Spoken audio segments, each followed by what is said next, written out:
Cylinder বিস্ফোরণে ফের পুড়ল রাজধানীর এক রেস্টুরেন্ট। বেলি রোডের পর এবার উত্তরায় ঝুঁকিপূর্ণ আরেকটি ভবনে ঘটল একই ধরনের অগ্নিকাণ্ড। বেলি রোডের আগুনে বেশ কয়েকজনের প্রাণহানি হলেও উত্তরায় তা ঘটেনি। তবে এই ভবনটি নানা অনিয়মে জর্জরিত। কাজী ফয়সালের রিপোর্ট। বছর শেষের খুশি নগদে হবে বেশি। নগদ পেমেন্টে নির্দিষ্ট ক্যাটাগরির কেনাকাটায় ৩০০ টাকা পর্যন্ত ক্যাশব্যাক।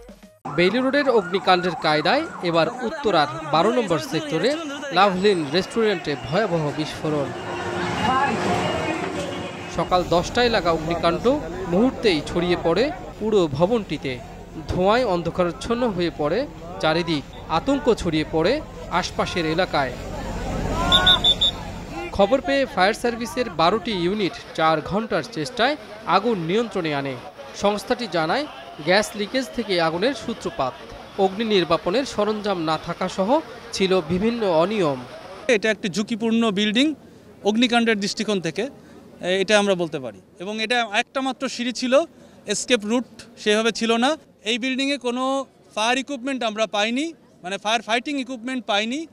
এই বিল্ডিংয়ে আমাদের জানা মতে আমরা নোটিশ দিয়েছি। ভবনে আটকে পড়া 6 নারী সহ 7 জনকে উদ্ধার করা হয় বলে জানায় ফায়ার সার্ভিস। স্থানীয়দের অভিযোগ, অগ্নি নিরাপত্তা নিয়ে খুব একটা সচেতন ছিলেন না রেস্টুরেন্ট কর্তৃপক্ষ।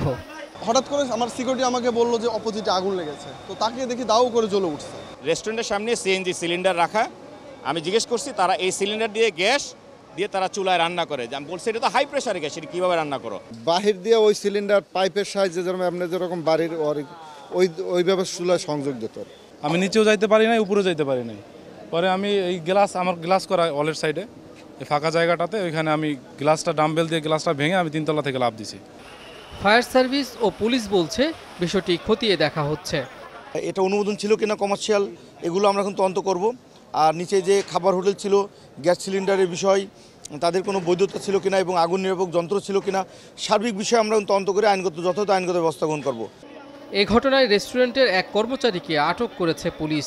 ভবনের মালিক আওয়ামী লীগ নেতাকে খোঁজা হচ্ছে।